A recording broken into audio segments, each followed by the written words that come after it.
I don't understand how anybody that is not a dyed-in-the-wool Democrat voted Democrat on Tuesday. The results of Tuesday are actually more troubling to me than the results of 2020, because I think Trump wins easily, but for COVID, ballot harvesting, all those things, it still came down to 40,000 votes. And to be fair, Trump won by like 100,000 votes in 2016, so we're not talking about a landslide. This one's more troubling to me.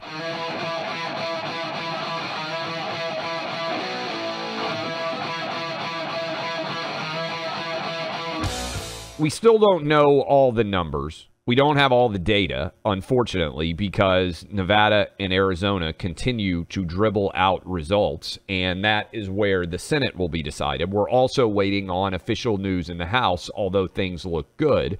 We'll be joined by Carrie Lake at 2:30 Eastern. She says she's going to be the next governor of Arizona, and she's going to clean up this mess in time for 2024. We will see what the latest is there. But it's not too early, because you and I started talking about this a couple of months ago, I think, when we started beginning to have Kelly Shabaka from Alaska on. Now, the ranked choice system voting in Alaska is an unmitigated disaster, and it was designed to protect Lisa Murkowski, and it may well end up costing Alaska a Republican House seat, even though 60% of voters are voting for a Republican. But Buck, the big story here that a lot of people are catching up to us with, and I am seeing a lot of criticism rain down, is Mitch McConnell spent $9 or $10 million on Lisa Murkowski against an actual Republican candidate in Kelly Shabaka, and he pulled a ton of his millions of dollars in ad spending from Arizona, a state that it's now quite clear based on the results, even as we still wait for 30% of them more, Blake Masters may end up winning. Blake Masters says he's going to win. I would say he's an underdog if you look, because we don't know what that 30% is going to reflect.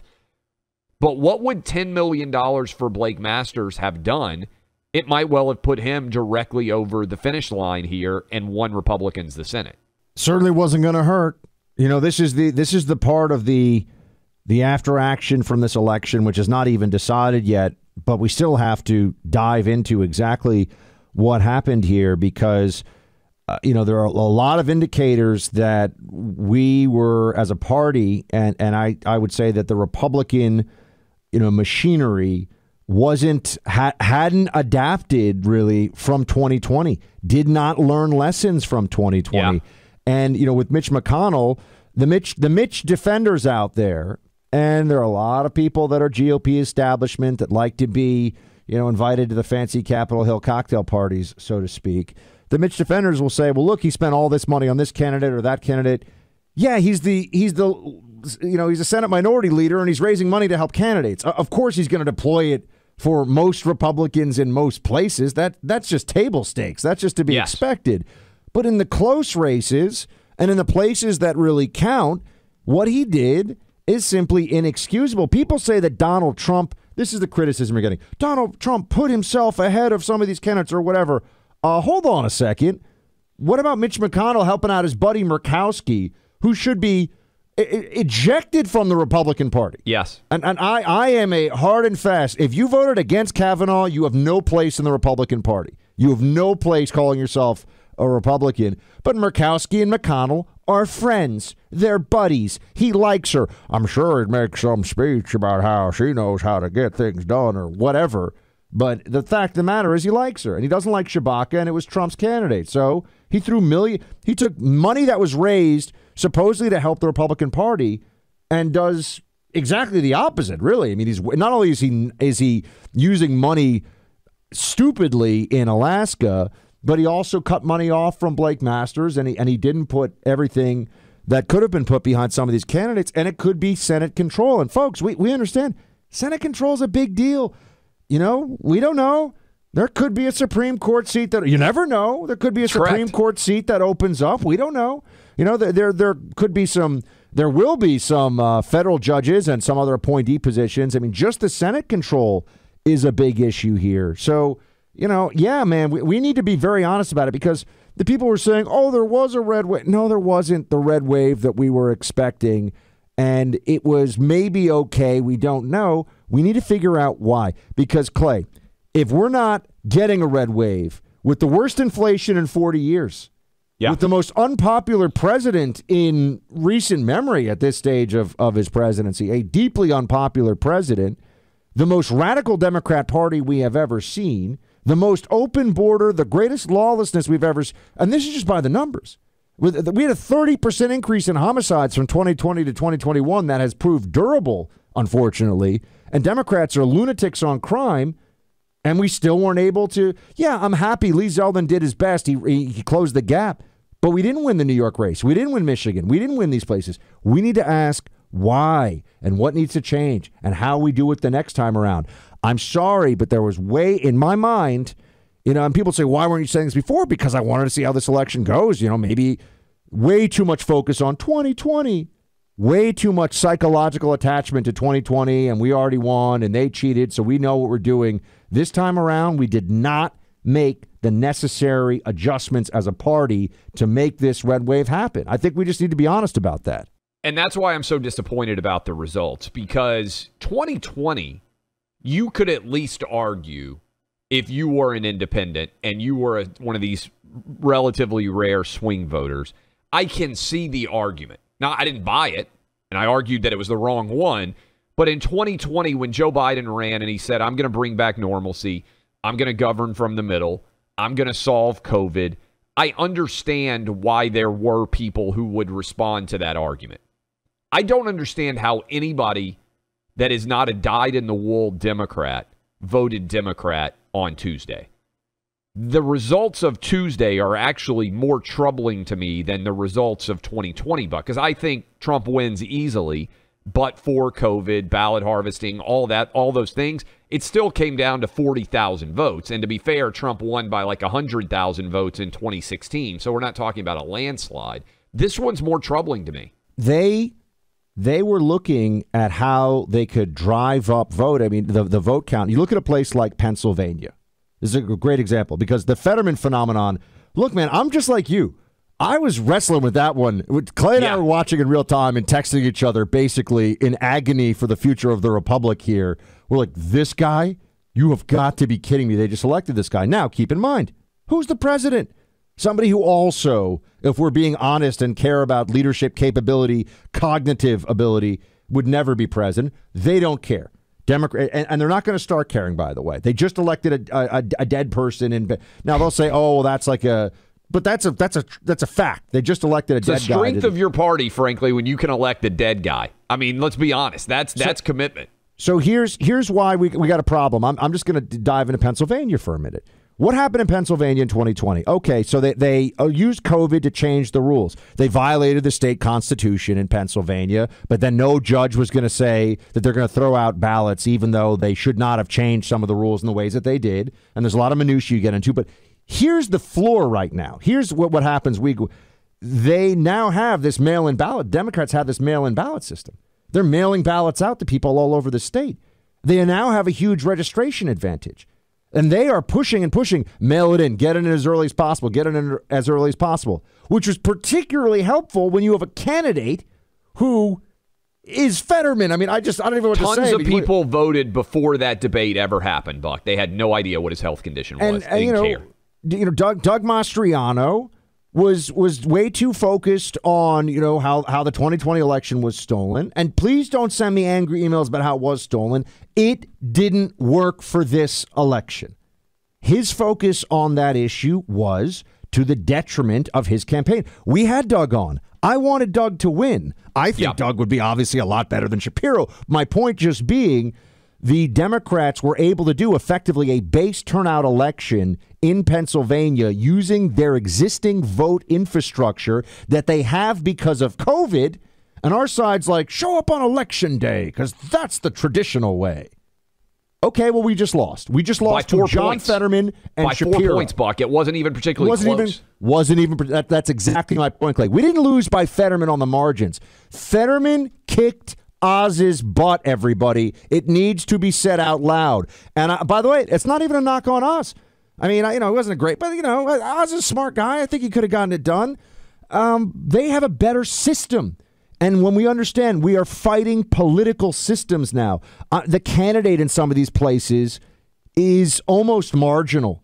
I mean, it depends on Fetterman which state. Is not even a marginal. He's the worst candidate elected statewide that I can remember in my life. Oh, no, I'm not saying honestly. Fetterman's marginal. I'm just saying as a general rule, the candidate doesn't even move the needle that much. He won by 4. By 4 points. It wasn't even close. He was able to come out and have an election night speech. That's how much he won by. And so I'm here to say this because I had gotten some word of this from people I know in Pennsylvania politics beforehand, and I was hopeful that some of this was going to be addressed. And there's 50 states, and a lot of we're not obviously too focused on the politics of Vermont these days, but there's 50 states, and some of them really matter in terms of the outcome.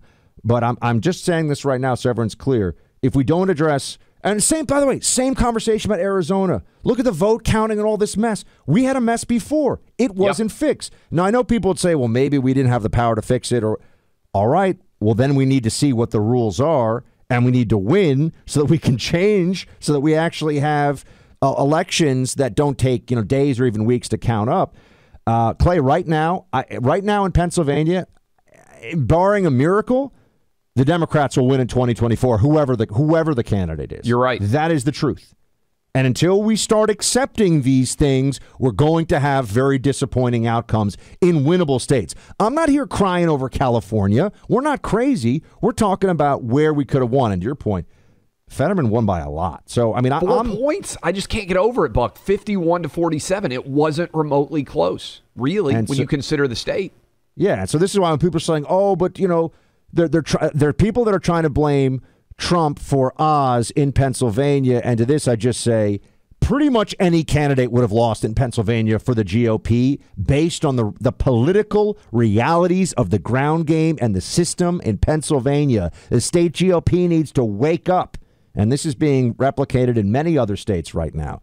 Ask anybody who actually knows what's going on in that state. They'll tell you. They'll be like, wow, this Buck guy, he does his homework. We're talking to you about the election that is still ongoing, really. I mean, they're still counting votes. We've got dozens of House races to be decided and a couple of absolutely critical Senate races, too.